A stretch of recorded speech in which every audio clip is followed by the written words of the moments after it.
தனக்குன்னு தனி ஐடென்டி இருந்தோம் மெஸ்ஸியோட ஜெர்சியை போட்டு ஓரமா நிக்கிறாரே இந்த சுனில் சேத்ரி.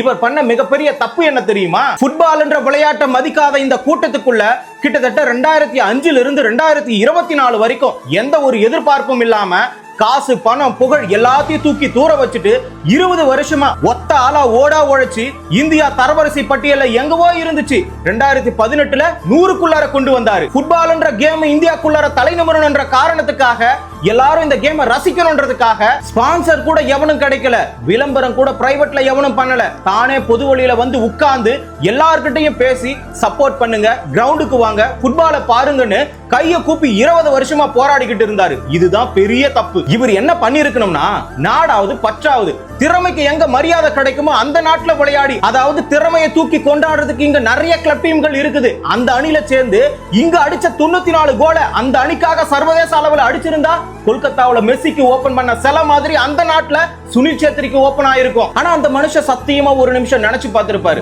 மெஸ்ஸிக்கு கிடைச்ச வரவேற்பு, அரசியல்வாதிங்க கிட்ட இருந்து கிடைச்ச மரியாதை, அதுவும் இல்லாம கிரவுட் கிட்ட இருந்து வந்த ஆர்ப்பரிப்பு, நாமளும் அர்ஜென்டினா மாதிரி ஒரு நாட்டுக்கிட்ட விளையாடு இருந்தா நமக்கும் இந்த மாதிரியான வரவேற்பு கிடைச்சிருக்குன்னு தப்பு பண்ணிட்டுமோன்னு நினைச்சு பார்த்திருப்பாரு. ஆனா அந்த இடத்துல மெஸ்ஸிக்கு தெரிஞ்சிருக்கு சுனில் சேத்ரிக்கு எந்த மாதிரியான மரியாதை கொடுக்கணும்னு, ஒரு ஃபுட்பால் பிளேயருக்கு எந்த மாதிரி மரியாதை கொடுக்கணும்னு. நல்ல வேளை தோனி ஃபுட்பால் விளையாடல, கிரிக்கெட் விளையாடினாரு. இல்லனா இவ்வளவு நாள் சம்பாதிச்ச பேரு புகழ் அன்பு எல்லாமே அங்கவே அழிஞ்சு போயிருக்கும். இதெல்லாம் பொறுத்துக்கலாம். சுனில் சேத்ரியை ஓரமா நிக்க வச்சுட்டு ஃபுட்பால்னா என்னன்னே தெரியாத அரசியல்வாதிங்க மெஸ்ஸியை சூழ்ந்திருந்ததுதான் கேவலமா இருந்துச்சு. அடுத்த நாட்டுக்கு சச்சினோ தோனியோ பயணம் செஞ்சா அங்க இருக்கக்கூடிய உள்ளூர் அரசியல்வாதிங்க இப்படிதான் சூழ்ந்திருப்பாங்களா? நாட்டுக்காக பணி செய்யறதுல மும்முரம் இல்ல, ஆனா மெஸ்ஸியோட போட்டோ எடுக்க 10 லட்சம் ரூபாய். காந்தி இததான் அப்பவே சொன்னாரு, சொந்த நாட்டுல சொந்த மண்ணுல தான் மனுஷன் மூலமா உயர்வை சிந்தி உருவாக்கின பொருளை வாங்குங்கடான்னு. மேலை நாடான அர்ஜென்டினா போன்ற நாட்டுக்காக கப்படிச்சாரு மெஸ்ஸி.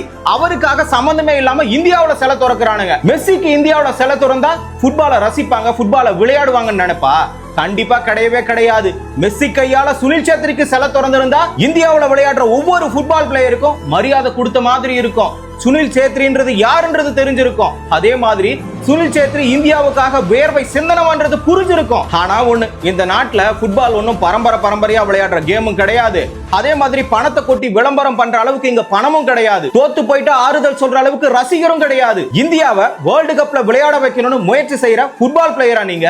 உங்களை நீங்களே தட்டி கொடுத்துக்கோங்க. இப்போ சுனில் சேத்ரி அனுபவிக்கிற வலிக்கு அப்போ அது மருந்தா இருக்கும். அன்னைக்கு இந்த உலகம் சொல்லும், சுனில் சேத்ரின்னு ஒருத்தன் இருந்தா அவன் தான் ஃபுட்பால்ல இந்தியாவோட ஃபேண்டாஸ்டிக் கேப்டன்.